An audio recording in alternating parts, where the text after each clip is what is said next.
Hello, and welcome to Fly Nubian Money, where we help you master your mindset and maximize your money. I'm Athena, your host for today. And in this episode, we're discussing a very interesting topic, which is should there be an age gap on running for office? We have Auntie Maxine, okay, Congresswoman Maxine Waters, who's 85, and she shared her thoughts on President Joe Biden's age and criticized Donald Trump as well.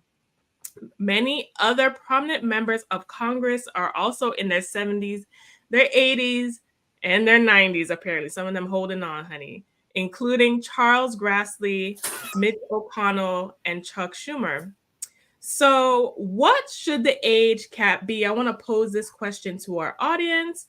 And is it okay for senior citizens to run this country? Joining me today are our queens, honey. We have Marlo Layson.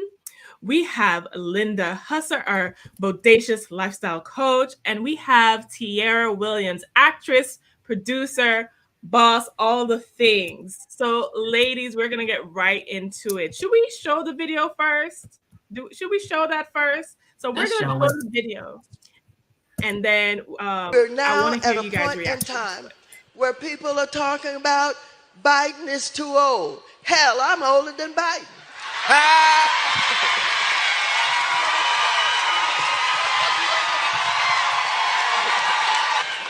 You look good, Congresswoman. And I get up every morning. All right. And I exercise. All right. And I work late hours. All right. I take care of black people. All right. Trump has told you who he is. He defined himself. He is a no good, deplorable, lying, despicable human being. And he's talking about if he doesn't win, there's going to be a bloodbath. There's going to be violence. There's going to be a civil war. Who the hell do you think he's coming after? Who's going to be targeted? Who is he talking about? But you know he means business because he is the one that led the invasion on the Capitol January 6th. Now, do we have to talk about the difference between these two? Now, I want to tell you, no matter what anybody says, it ain't going to be no other Democratic candidate. It's going to be Biden, and we better know it.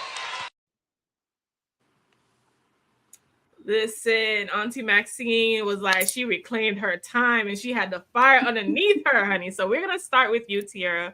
I'm going to pose a question. What do you think about Maxine Waters' video on President Biden's age and her own? You know, I think that what Auntie Maxine should know is that Black people age a little differently. Like, she don't look like Joe Biden. Joe Biden gives me Weekend at Bernie's. Auntie Maxine gives me vibrant, sharp, bodacious, right? She gives me all of the things, and Joe Biden not so much. What I trust Auntie Maxine to run the country? Yes. Do I trust Joe Biden to run the country? I don't know. I don't know if I do, So I guess that's my answer to that. We just age different. So it's different. And in terms of black don't crack. It don't crack. And in terms of what she said about Biden, I understand everyone's basically saying, look, Biden had a bad day. He had a bad debate. He has bad days, but overall, he can still run the country. And I'm not sure that I'm so confident that he can do that, especially with his old age. Listen, Tiara said that Biden is aging like spoiled milk, okay, versus the fine wine of Auntie Maxine. Listen, so all right. I want to pose this question to you, Linda. Do you think age affects how well a politician can do their job? Should there be an age cap for that position? I do believe that there should be an age cap. Mm-hmm. However, I also believe that a president doesn't run the country alone.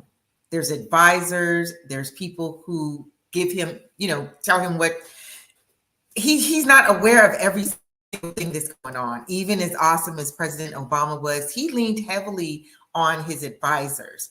So yes, I do believe there should be an age cap, simply because there just should be an age cap. I mean, I don't think we've got, well, Rupert Murdoch is almost 100, and I think he just stepped down from Fox News. Just stepped down from Fox News. But Fox News and America are two different things.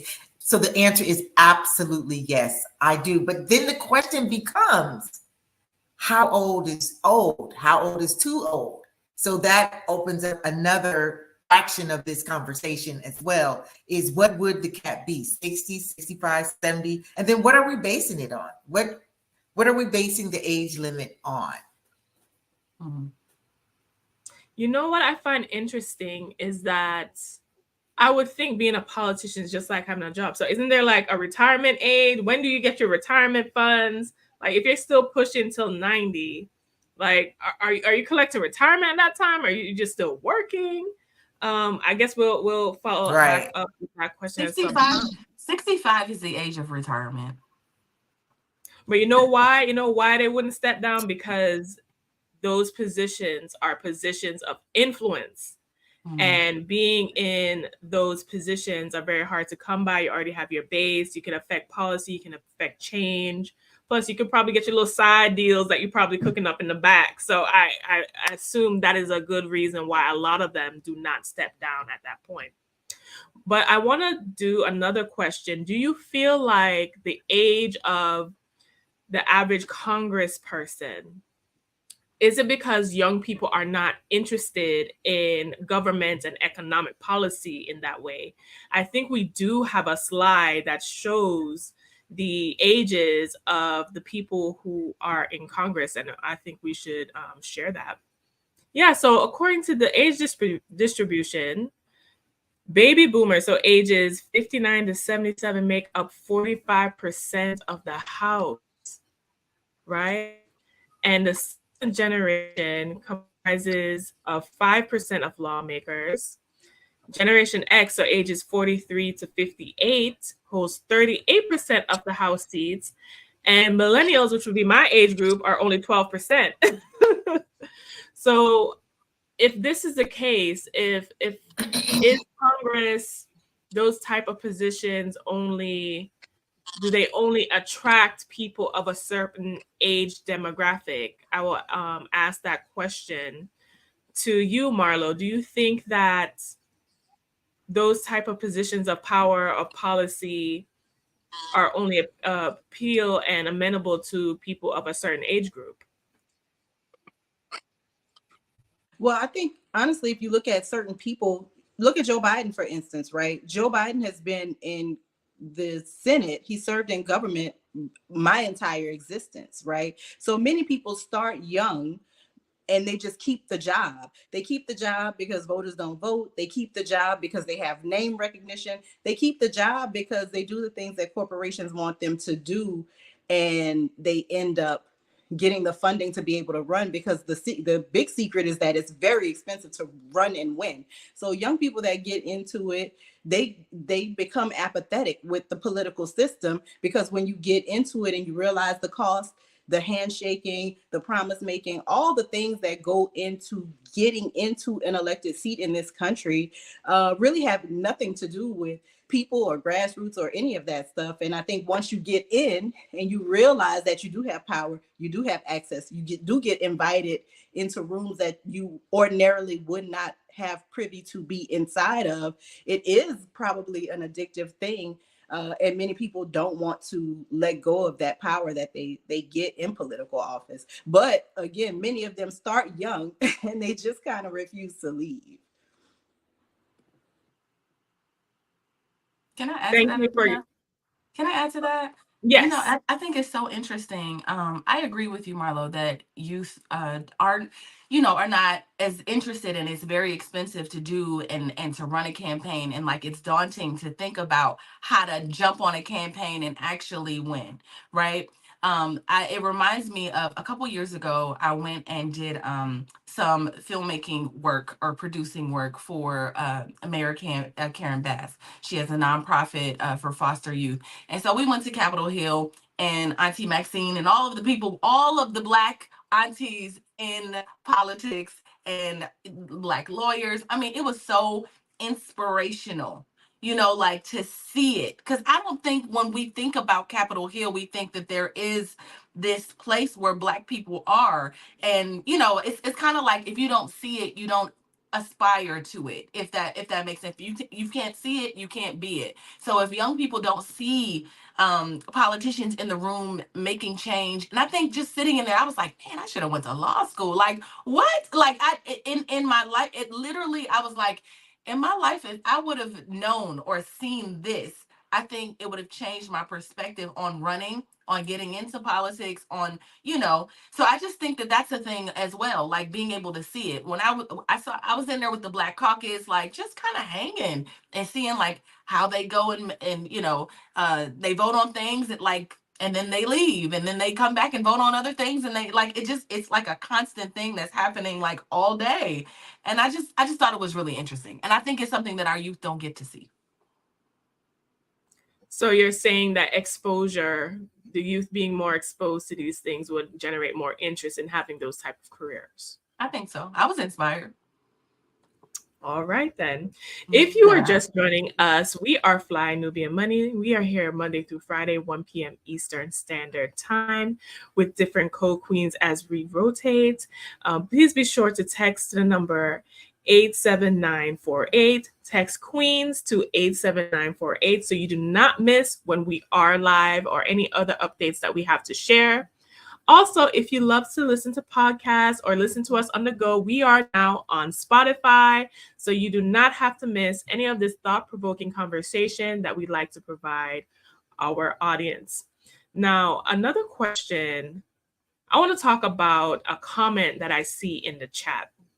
And this comment was provided lovely by Veronica Brooks. Joe Biden was tired 2 weeks prior. He traveled to overseas country and then came to the US and went to 3 different states, then pushed to do a debate. Hell, I am jet lagged after one trip, and I'm there with you. I'm there with you. But what I appreciate from this statement, this comment, is now, besides the age thing, how else should we measure fitness for positions? Because Joe Biden is our president, so he's going to have to go overseas and do all these trips and things of that nature. Do you ladies think that there should be physical and mental tests required before us being able to run for office? I will start with you, Linda. Linda. We can't hear you. Linda, we can't hear you. That is a great question. Do I think there should be physical and mental tests? Absolutely, because I am a veteran and I could not have joined the Air Force. We do very extensive physical tests to just join. So they test everything, our hearts, we have to do different exercises. My feet are flat. That almost got me, they could do prosthetics. Absolutely. I believe, first of all, that to run a country, even if you have assistants, even if you have people who take up different parts of the process, you still have to have the ability. You can't, if something happens, you can't break down and cry and do all these different things. Life is life as a president, and we can't have you in the back going through some things and falling to pieces, even if we have a vice president, because at some point you're going to have to get out there like you did during the debate and show up. You're just going to have to do that. But on the flip side of that, I have to say that the young lady who posted the comment, I'm with her on that as well. So perhaps what needs to happen is, if you have a big to-do coming up, like a debate or a dinner where they're inviting the dignitaries, we might not want to have all these different trips going on. So somebody, and it'll be interesting to see what happened on debate number 2. Somebody probably does not have a job right now And that's probably a story that they're not telling, because that is a lot. I hadn't even thought about that aspect. So kudos to the sister who put that up there, because I know I go to like the Essence Fest, and it takes me a week to get myself together. Listen, I wish I could have been in Essence Fest this year. So, Tiara, I'll pose the same question to you. Do you feel like there should be physical and mental tests that a candidate should pass in order to run for presidency? And also, do you feel that if such a test was implemented, do you think Joe Biden would pass? I absolutely think he would not. I think, to be honest, I think that Joe Biden should have probably stopped at vice president with Obama. I think that he was at his height. Like that was it. That was the moment. It ideally. Okay, I'll get to that later. But you asked me about testing. I absolutely feel like there should be, physical tests, mental tests, IQ tests. I have some in here that said a civics test, a mental acuity test. I think there should also be like they should also have like something where you can like test like prejudices and just all of those things, because there's a lot of things that Joe Biden said and did in the he's been in politics for a very long time, so there's a lot of things that he was responsible for when it came to Black people in the beginning years of those careers. And then I want to believe, I don't know what the quote was, but there was something with a video of him saying that he didn't want his kids to go to school with like monkeys or gorillas or whatever, but I think it was like pertaining to Black people. So I think that when we think about politicians, and people almost being 100 years old, there was still a lot of racism. There's still a lot of racism, but we faced a lot of discrimination, and they were in those political seats during that time. So I feel like to get people out and get a fresh perspective, a fresh perspective on everything. But to answer your question, no, I don't think he would win. I mean, I don't think he would pass many of those tests. And to kind of piggyback off real quick off of what Linda just said and what Auntie Veronica just said, because I know Veronica very well. That's where that comes in. When somebody, that's part of the job. Traveling to different countries and being on the go is a part of being the president. So you can't say like, oh, before like a couple weeks, maybe we should like, just have him sit down for a little bit to catch his rest before the debate. Like that's part of the job, which is why he should be younger, right? I mean, I don't know if we get into this right now, but I think that a good age for presidency is somewhere in between like 40 and maybe 65. 40 and 65. I'll say that. That is my age range. I feel like you're not 20 and 30, so you're mature enough to kind of like, there's something that happens in your 40s where you can settle in yourself, and I feel like you can think a little more clearly. And even though you don't have the experience of maybe like somebody that's 70 or 80, I thought the dynamic between Joe Biden and Obama was good, where you had a vice president that was a little older, that was settled, that had been in politics for a while, and then you had this 44-year-old man, and he had ideas, and he was young and youthful, and he appealed to everybody. I think that dynamic worked for the situation at the time, and maybe he squeezed up the last bit of energy to do this one more 4-year sentence. But do we have another 4 years with Joe Biden? And what I want to say, or the question that I'm trying to pose to the my queens, is that how can we make sure that no matter what their age, leaders are fit to serve? Is only the age cap a requirement, or if we clearly visibly see that a person may be undergoing health changes that come with age, should they then be required to step down with certain health issues? I will pose that to you, Marlo. Well, the biggest barrier to your question is the Constitution, right? The Constitution lays out what the branch of government looks like, all of the branches of government, federal government, that is, right? And there is no, you could say in your heart of hearts, someone should decide, right, if the rest of citizens have to step down from their jobs at 65 or 68, whatever their retirement age may be, because they keep trying to push it back and play with it. Then there's no guidance for that within the Constitution, and that's what sets up that job, right? So you, aside from someone saying, oh, I'm too old to do the job, there's nothing to say that they can't do it. The biggest issue to me is that people are not engaged in general, right? People are not engaged at the local level. And then you look at the Joe Biden situation and everybody's got something to say. Well, without a competent president that understands government and doesn't think that government runs exactly like a corporation, because it does not. People that are in government will tell you that.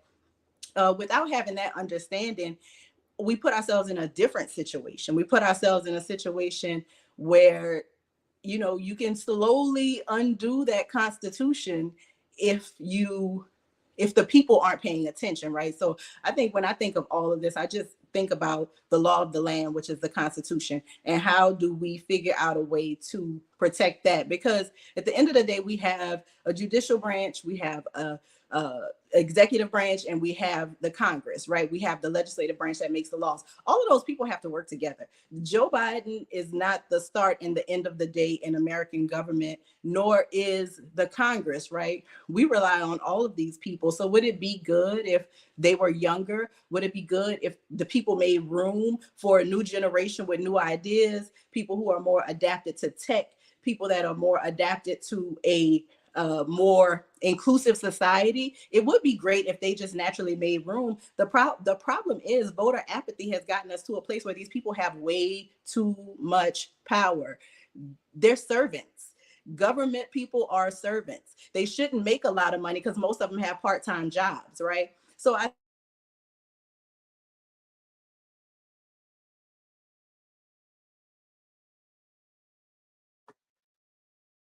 Okay, so think I that want to we also have to put our civics hats back on. Y'all know this is my Sorry, I'm having technical difficulties today. But yeah, we need to get back into civics. That's my whole point. Get back into civics. Pay attention, y'all. Okay, so get back into civics is an important thing because I remember going through high school that we had to learn. I took an AP class on civil government, but I went to a different type of high school, so I don't know if that was necessarily a class everyone would have to take.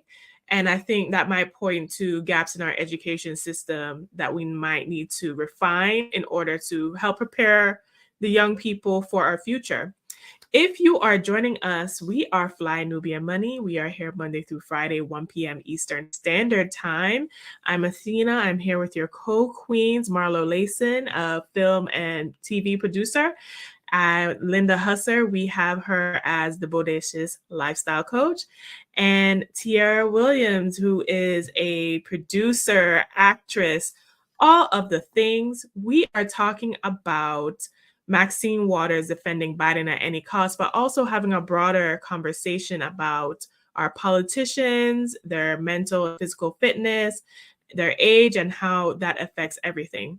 Now, I want to go into the chat and point out a comment that I felt like was a great comment that we need to actually highlight, which was a comment that this may be a play for Kamala to eventually step into power through Biden. And the question I want to ask our queens today is, a lot of people, including people within the own party, have made a call for Biden to step down and for someone else to run. But doing so will affect the Democratic positioning because traditionally the incumbent party, the administration, especially if they can run for a second term, does better. So do you think that even though that in politics, they may really think that there's something wrong with Biden, the Democratic Party may really think there's an issue with Biden, but to remove him would to be admitting so do you think they're making a play to just make him run for president regardless, because that will be a mission that something is actually wrong with him? Linda, I'll pose this question to you first.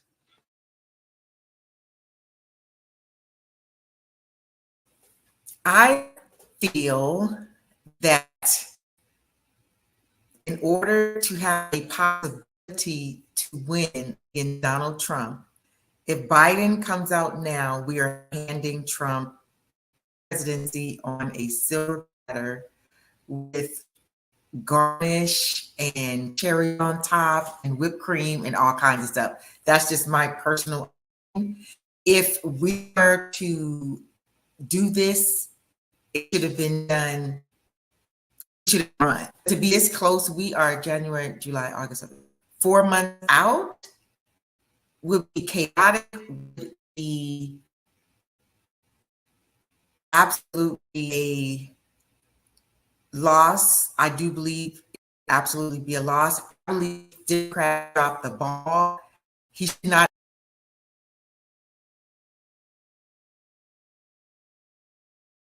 I apologize to our audience. We may be having a few technical difficulties at this time, but I want to pose this question in the meantime to you, Marlo.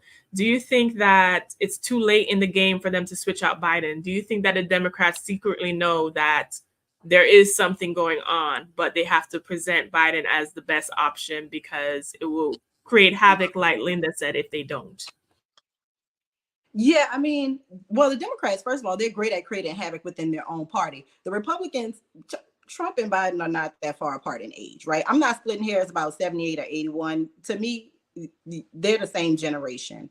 But I think the difference is the Republicans are going lockstep, right? Trump is 34 times convicted. He is sex with a porn star while the wife is pregnant. He is not family values. He's on his third bride. He got one bride buried in the golf course because that's what he wanted. It's just nonsense, nonstop nonsense, right? But they're gonna lockstep behind him no matter what he does, no matter what he says. The Democrats are so sloppy and they don't do that. So I could see them causing a fray. But the problem is, again, to become president of the United States, you need to raise hundreds of millions of dollars. You need to raise a lot of money. Fundraising is huge. I don't think that they can change the ticket and keep whatever fundraising momentum that they have. So they also have to consider fundraising in whether or not they're going to come up with what is essentially a coup, because this has never happened before, where the incumbent who is choosing to run again is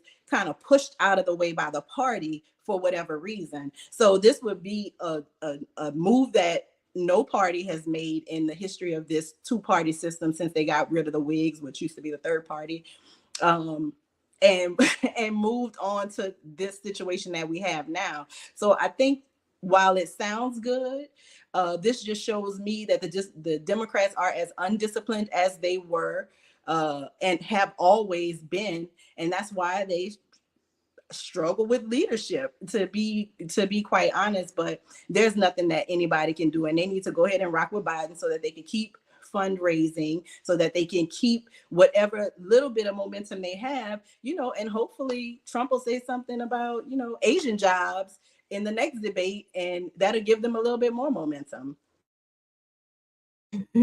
Asian jobs. That was so funny when Trump said black jobs. So if at any time President Biden becomes unable to be the president, Kamala would automatically step in because that is the position of the vice president. Tiara, do you think that that is something Kamala is secretly hoping for, to be the first black woman president with Biden on the decline in that situation? Do you think also that black people as voters would still choose to support the Democratic Party regardless because of that potential outcome? We can't hear you. If Kamala is given the gig, she's going to take it. Like, she ran for president. I just wanted to remind y'all, she ran for president and then became the vice president. So she had her eye on that prize the whole time. So do I think that the interesting part about Kamala Harris is that Black people don't really like her. You know, like they are at first it was like yes, yes, yes, and then at some point we realized that things were the math wasn't mathing, and she just wasn't quite doing anything. I can't, and I pay attention to politics, and I can't really think of anything outside of having hot sauce in her purse and kind of pandering and talking to Glorilla and being at Megan Thee Stallion's parties. Like, I can't really think of anything that I can attach to Kamala Harris and say, yes, that's who she is and that's what she'll do for our country. Like, she just seems kind of weak as a leader. Joe Biden also, if he was a stronger leader, decades before this, now what makes him what makes him no longer capable of running the country really is his age. And I realize that, I see people in the chat saying, like, what's our other options? What's our other alternatives? I am not pro-Trump. I'm not really pro-Biden. Like, as an independent, I would really love to move into a conversation in this hour that says, like, what else can we do? What ideally, like, for us that are talking about being independent and going independent, like, what are our options? I don't think we really know. If we check that little person in the Green Party or the whatever Orange Party, whatever else that is in small print on the ballot, like, what does that get us? And what kind of things can we do now? And, like, can if enough of us do it, can we impact some kind of change? Like, today, I want to know that. Can we impact change if we just decide to, like, not pick those parties? Like, what happens then? I think that is a question that we all should be asking about, especially what choice do we have. But before we get into that, I would like to let everyone know that you are currently watching Fly Nubian Money with your co-queens today, Tiara Williams, Marlo Layson, and myself, Athena Gardner. The topic today is a conversation that started about Maxine Waters and her defending Biden at any cost, especially. Obviously, we know she's not the biggest Trump fan, and she's saying that Trump and Biden only has a 3-year age difference anyway. So we are going to get right into that. Be sure to also text the words Queens, that is QUEENS, to the number 87948, and listen to us on Spotify if you want to hear us on the go or if you like to listen to podcasts. Now, we have a bunch of new people in the room, honey, and we love our lives, our audience. Thank you so much for supporting us. We are going to actually replay the video of Maxine Waters at this conference and her discussing Biden and age and how we should think about this election. We're now at a point in time where people are talking about Biden is too old. Hell, I'm older than Biden.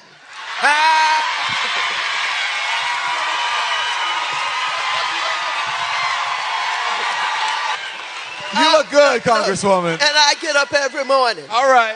And I exercise. All right. And I work late hours. All right. I take care of black people. All right.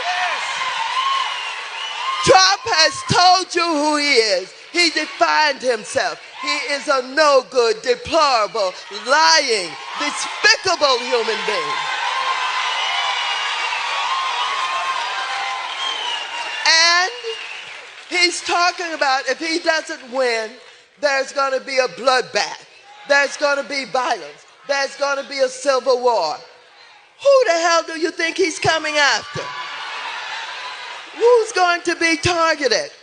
Who is he talking about? But you know he means business because he is the one that led the invasion on the Capitol January 6th. Now, do we have to talk about the difference between these two? Now, I want to tell you, no matter what anybody says, it ain't going to be no other Democratic candidate. It's going to be Biden, and we better know it. Listen, Maxine was like, listen, vote for Biden regardless because you know how Trump is. Do you think that is necessarily good messaging? Do we feel like the current temperature in America is that we have no other good choice as a candidate and you have to choose the lesser of two evils? And is this really highlighting the need for a prominent third party that we could actually vote for and win? I'm going to start that with you, Linda. I'm going to ask that to you.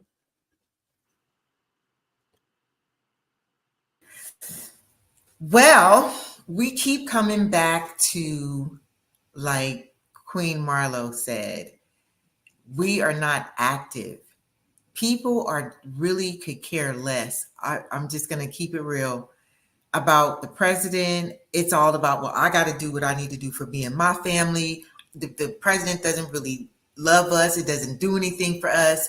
I could care less about what's happening. So the voter apathy is the big issue. That is the elephant in the room that we aren't necessarily talking about collectively. Everyone's just talking about he's too old and Trump is 3 years younger than him. The real issue is that all of these people are old because old people vote. That is the real dilemma that we're in. So we could get a green party, a purple party, a pink party, a blue party. It doesn't matter if all we're going to do is do lip service and nobody even vote for that person. And then they become the spoiler. And then we're left with the lesser of two evils. Do I think that's a admirable idea? Absolutely.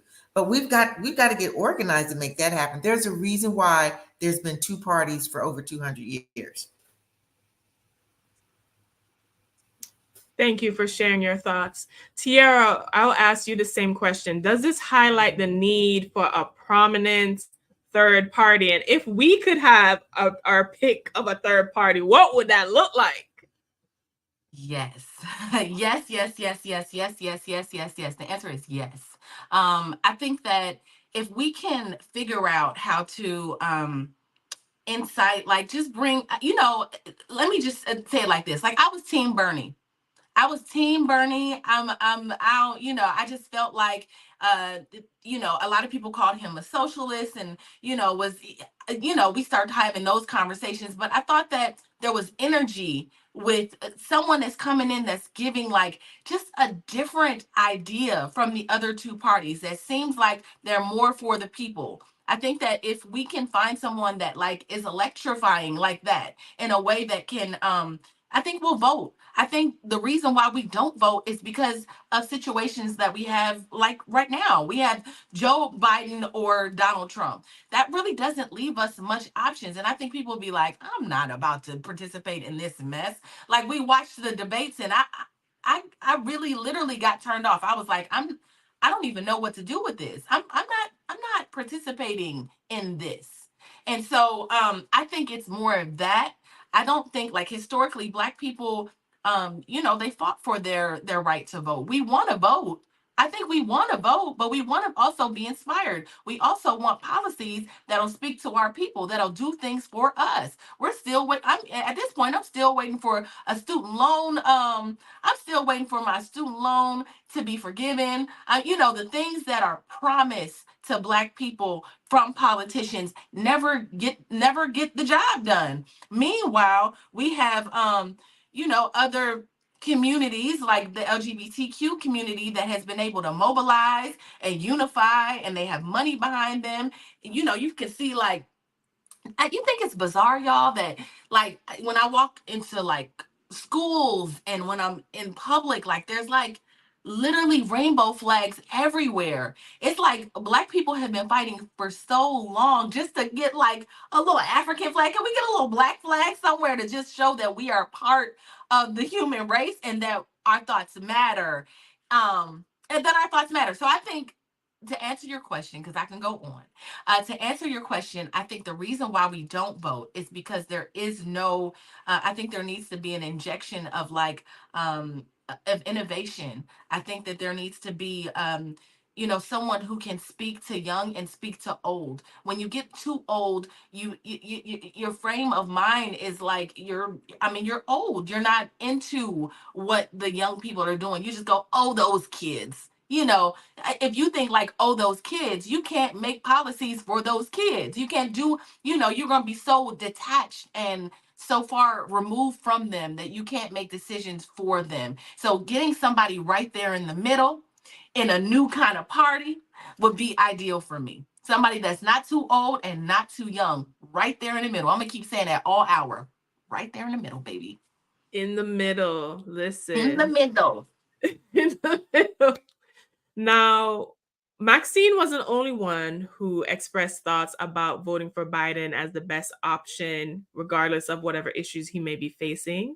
We also have a video of Whoopi Goldberg expressing similar sentiments. We will play that for you shortly.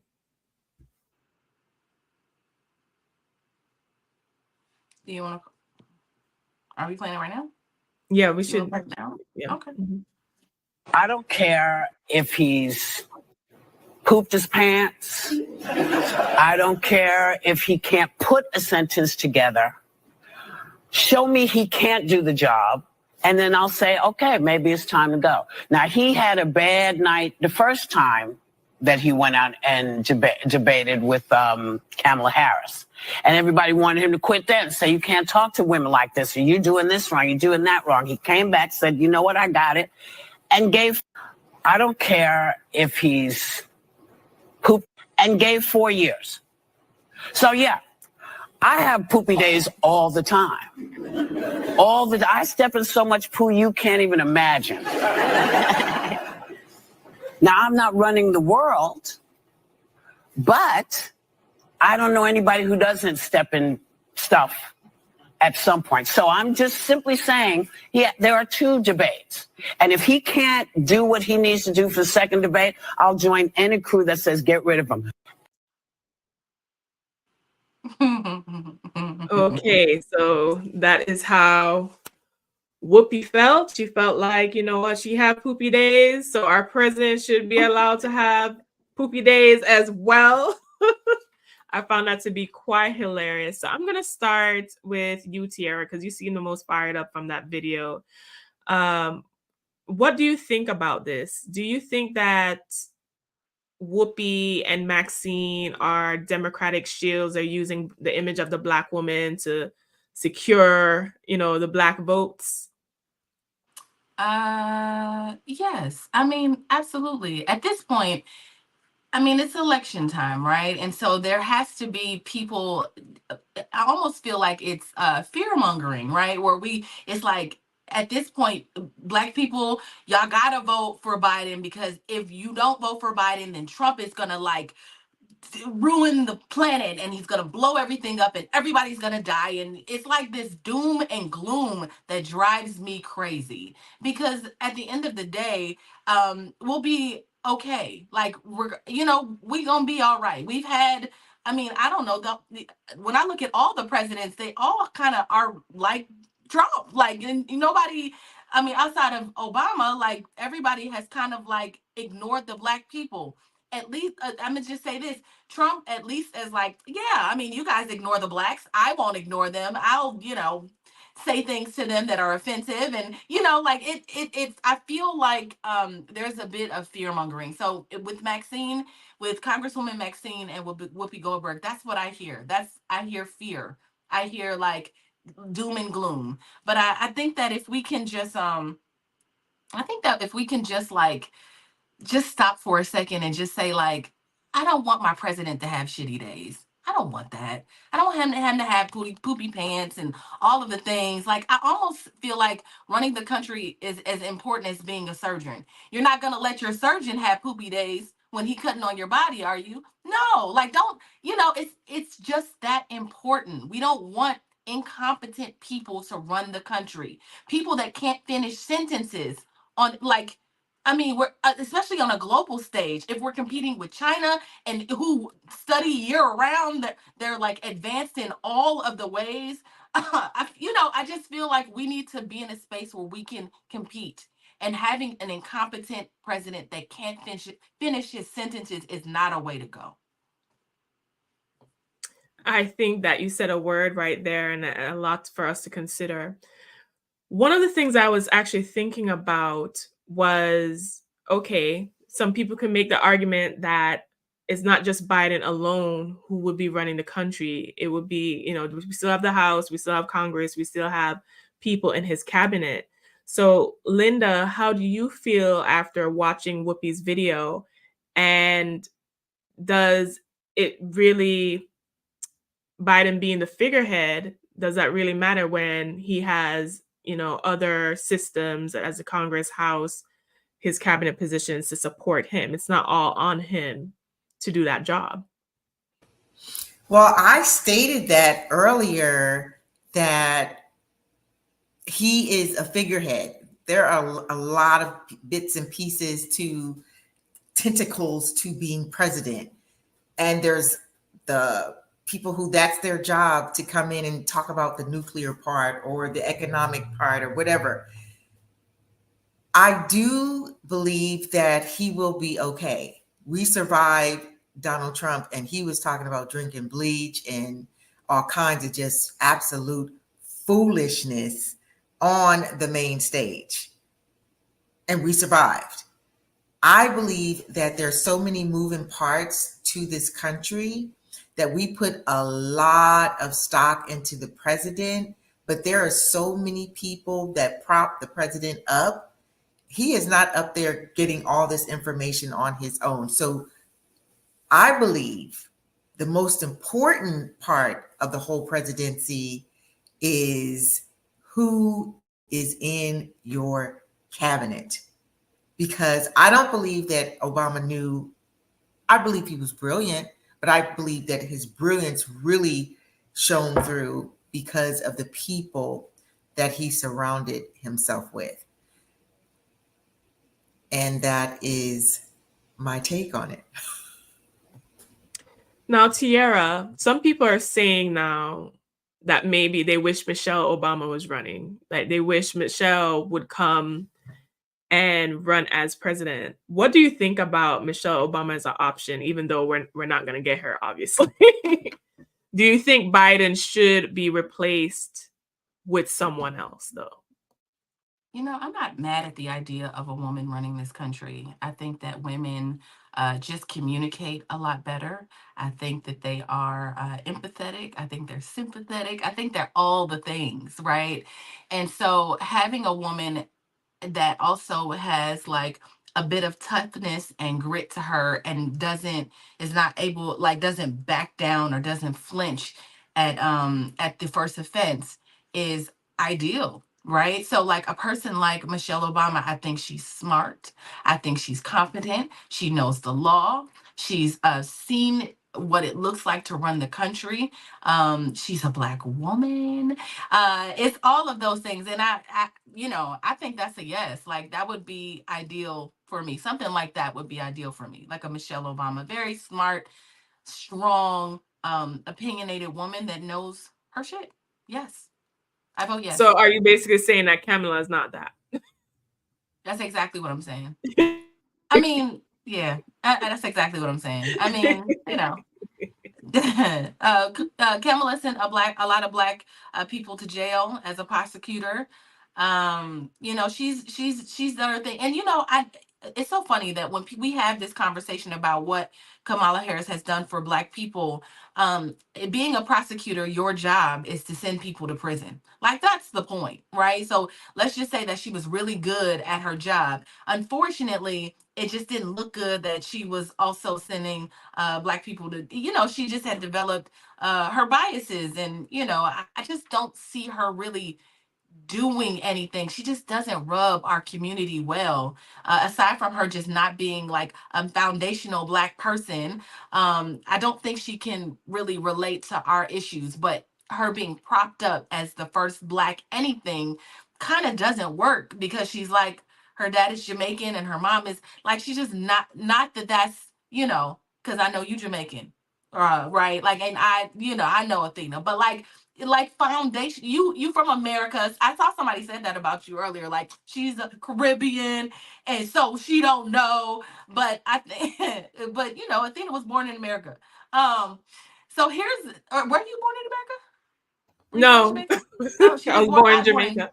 I've been I take living that here for back. She over was born in 20 Jamaica. years, though. So I would want America to be well, right? I Her would whole want to life, be well. right? Like, so I don't think that's necessarily her issue. I just think, you know, for Kamala, she's not rolling over and looking at a black man every night. Like, I don't think she is connected to our plight, and I'll say that. That's the kind of energy I receive from Kamala too, because honestly, I don't hear anything from her unless it's time to vote, unless it's time to do a cha-cha slide, unless it's time to wear that sorority jacket she got on. I know she's Jamaican, of Jamaican descent and heritage, and you know we were happy when she came through because of that. I'm not even gonna lie, but I will say that I was quite disappointed with what seemed to be a lack of leadership in a way that was effective. I know a lot of people quit her cabinet position and had issues with her as well. So at this point in time, I'm not even personally happy with her performance. And but I do think it will be an opportunity for her to possibly be the first woman president through that Biden administration, because honestly, I don't think Biden has Biden has much to hang on to at this point. But if you are joining us, we are having a very lively conversation about that was sparked by Maxine Waters and her, I guess, soliloquy at one of these events saying how we should support Biden and it does not matter. And she was basically calling us ageist by not supporting Biden. And we all know that Maxine is not a Trump supporter. And this has called us to question what should be required of any presidential nominee as far as age, mental and physical fitness. And we have discussed that during this whole time. Now, what I want to talk about now is some money, okay? Some onion, some Benjamin, some yen. Let's have a financial conversation and see, you know, what can be learned about how the older politicians influence financial policies. I think that Marla was here earlier and she said that the biggest issue is raising all this money to even run, right? To get the donors and the sponsors and the super PACs to give you money. Should we change policy as far as campaign funds to help encourage younger candidates or candidates that might have issues with receiving donors? Do you think that, Tiara? Yes, I think we should just make things a lot more accessible, a lot more accessible in general, right? There shouldn't be this division. You know, if there's a young kid from Brooklyn that has an affinity for politics and he just happens to be black and he, you know, maybe he doesn't have all the support, or a young woman, I think that there should be a yes I can, and a lot of people do it. I'm not saying that. I'm just saying, like, there should be, I feel like there should be a welcoming, there should be a process, there should be something that encourages people to want to run, to want to be invested, to understand that they can, without looking at like a millions of dollars to just get into a situation, you know, a situation. I just think that we should just go back to what's good for the people. I don't know if we've ever experienced this before, and I might be dreaming right now or projecting, but in an ideal world, it would be people who are, I would love to see a government that is actually for people. I know that right now, the, you know, those people that are in the cabinets, or just like those politicians that are on Capitol Hill, they get like a salary of like a couple $100,000 for the rest of their lives, you know, either way it goes, top-notch insurance, all the things. So of course they wouldn't want to give up those cushy seats, and you know, but ideally I would rather see people who are for the people, and maybe that's a rainbow coalition of like young people old people, people with more, not old people with more experience, people who can speak to technology and innovation, people that can speak to like how things have always been done, and maybe find like a melding pot. Maybe those older politicians like Joe Biden, Congress people like, that, who are a little older, can speak to the young and find like a middle ground, because I'm all about this middle today. Like, I feel like there's a way to just like find a middle ground so we can all be happy. But at the baseline of that, I would want it just to be people for the people who can, for people who are for people. And so I know you asked me about money, but I just wanted to also include that thought. Like,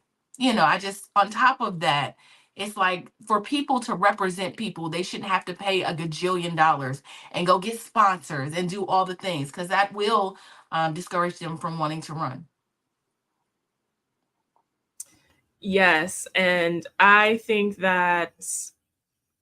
do think that personally, that the ages of the people in government do affect financial policies, because when you look at it, those people are going to, their goal once they're in those seats is to make sure they can become reelected to stay in those seats, right? Mhm. And if we're looking at voter demographics, it does tend to be the older population who votes the most. So if the concern is, okay, we're going to pardon student loans versus Social Security and Medicare, that might influence a politician to, vote or pay more attention to certain policies more so than others.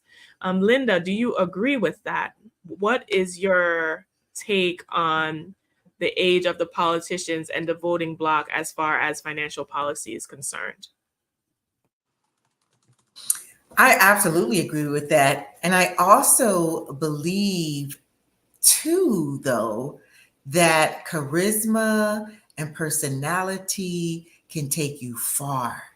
So if you don't have the money, you've got to have the charisma. You've got to have the personality. And I believe, even though President Obama was a senator, he wasn't the dry, played out, fuddy-duddy kind of senator.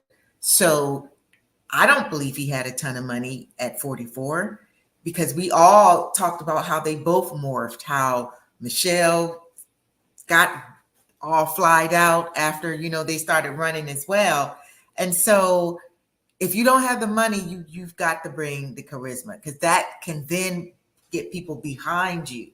But if you don't have any money and you're boring and you're dry, that really does not make a great combination. So you got to have one or the other. I do believe you cannot have money and still make a way, just like Representative Crockett, Jasmine. She has charisma. So when she got out there and said, I want to run, people were like, oh yeah, we're going to get behind her. So you got to have one or the other. Not just So charisma, Linda's you gotta basically be saying you have to competent. pick a struggle. You have You to gotta pick be a competent. You gotta be competent too. Please, Lord Jesus, please, please, please, please. Because Oh, well, there's a absolutely. lot But of, see, Jasmine is competent, though. That's what I'm saying. You got to have the whole package. She's competent. She got it going yeah. oh on. yeah, no, Jasmine is competent for sure. I was just Jasmine throwing was that the in one that there. was like bleach bomb, bad built butch body. Yes. Listen, she's sharp. She is sharp. So I want to actually point to a comment that was made by an audience member. Her name is Maddie Jackson. And her question is, what is either party offering in exchange for the Black vote?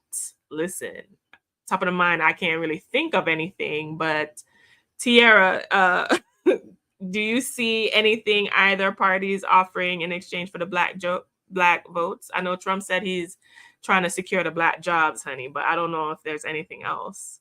Baby, they are giving us these lies, is what they're gonna give us. They're gonna give us broken promises, is what they're gonna give us. Y'all know this by now. We're gonna get a whole bunch of talk and nothing to back that up. No action.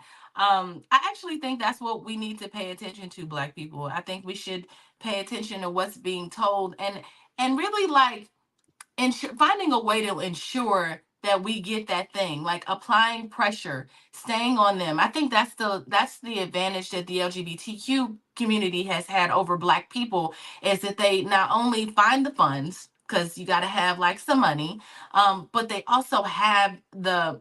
just also have that pressure. They gonna get out, they gonna rally, they gonna fight, and they're gonna show up for themselves. So if we can figure out how to really really demand what we want and be unified about what we want. I mean, we keep talking about reparations. Like, I don't know, in the chat, tell us what we want. What do we want? And then once we know what we want, then we can ask for it. I feel like we don't make demands. When's the last time you asked for something? When's the last time anyone in the chat has gone to a local politician and said, this is what our community needs in the community that I stay in? I'll wait. Because I'm not gonna lie to you. I haven't been there. I haven't been asking for certain things. Like, we get on the internet and complain together and we talk shit, but we don't talk shit to the right, like the right people. We talk shit to each other, but we don't say anything to the people that it matters most. So if we can just figure out how to rally together and know what our demands are. So what's your list? Tell me in the chat. What do you want in your reparations? What do you want for reparations? You want some money? You want free healthcare? What do you want, Black people? What do you want? Once we know what we want, then we can go and demand that. But we got to apply pressure with what we want. Thank you for that, Tiara. And Linda, I will pose the same question to you. What are we getting, if anything, for the Black vote? And what should we be asking for? We're not getting anything for the Black vote. I'll make it really sweet and concise. What we should be asking for are the things that we have been talking about online, tweeting about, pontificating about on TikTok and all these other social media platforms. What really needs to happen is somebody or somebodies needs to figure out, get together, have some think tanks, some focus groups, and put it out there so that we can show up. Then we can go up to Congress. And I just want to say this, when it comes to the LGBTQ, a lot of them had positions of power. They weren't just regular Joe Blows out here talking about we need our rights. So let's be clear about this. And those positions of power were tired of being dissed as well. So they said, hey, they got together, came up with the focus group, and then spread it out to the little people. And there we have this.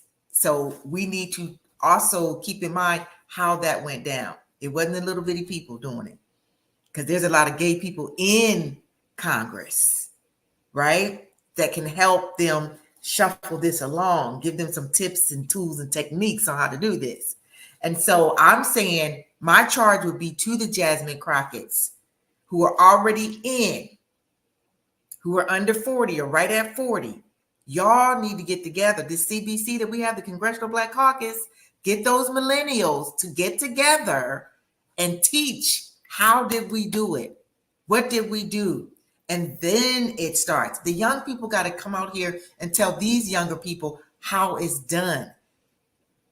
How is it done? Nina Turner, she needs to, why we're not creating this stuff?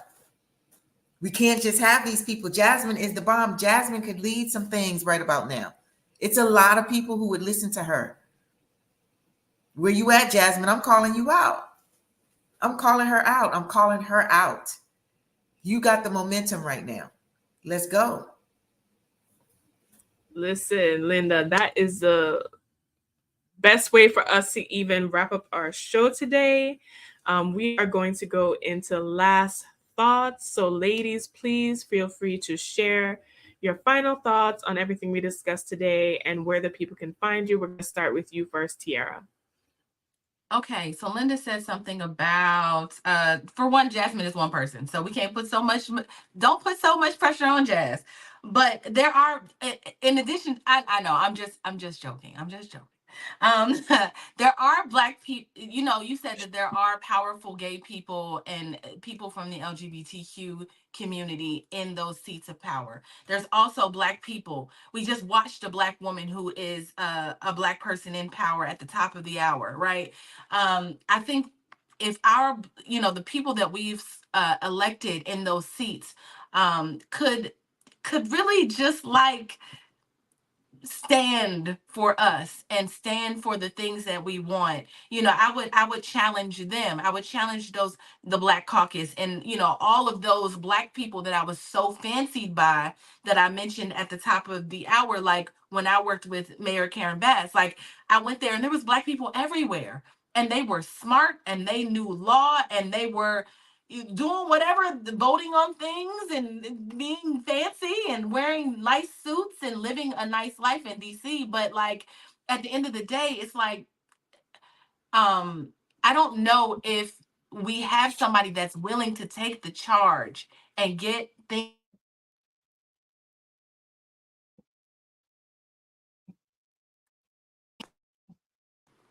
Okay, there's that. Can you hear me? Yes. Somebody call me. I can't stand when people do that. I don't know if there's anyone willing to stand in and take the charge, actually, like a community, because it can't be just one person. Like, we just have to collectively, those people that are fighting for us on Capitol Hill are far and few. I just feel like they're comfortable with living the life they live. They sprinkle a little bit of like Black conversation, like, we should do this for Black people. Okay, you guys say no? Okay, we'll wait for the next time. But I'm still gonna drive my luxury car and do my thing, and then that be it. It's not really like a demand. So if there's a way that us as people can put pressure on them as elected officials, then maybe we can impact change. Maybe we can do something. Oh, if you want to know where you can find me, I am Tierra Williams. I'm also known as Miss Black Hollywood. I am at MSBLACK Hollywood across all major platforms. I also believe that at the baseline of every successful business is storytelling, and I happen to be a master storyteller. So if you are an entrepreneur looking for a better way to communicate with your audience, a better way to communicate with the prospective clients, I am your girl. You can reach me at realvirtual.net. That's REEL virtual.net, like a movie reel. And I will see you soon. Okay. Thank you so much, Tiara. And you, Linda, where can the good people find you and your final thoughts? My final thoughts are that we got to stop talking and start doing. And you can find me across pretty much all social media platforms at Linda S. Husser. I am also affectionately known as the bodacious lifestyle coach for Black women over 50. If you are stuck, ready to reinvent yourself and regret-proof your life, I am the person who can help you navigate that journey. I love that. Okay, regret proof your life. I like your final thought. It was very concise. Hello, everyone. My name is Athena Gardner. I'm a CPA and a wealth coach. My final thoughts are this. Clearly, in my opinion, both candidates are not performing to where we should be as a society. So my advice to you is to actually look at their cabinets and look at their policies of both parties and vote based off of that. If you want to find me, you can find me on my website at wewealthwomen.com and at wewealthwomen on all social media platforms. I also have a podcast that is on Apple, Spotify, and iHeart called the We Wealth Women Podcast. It has been lovely serving you guys today.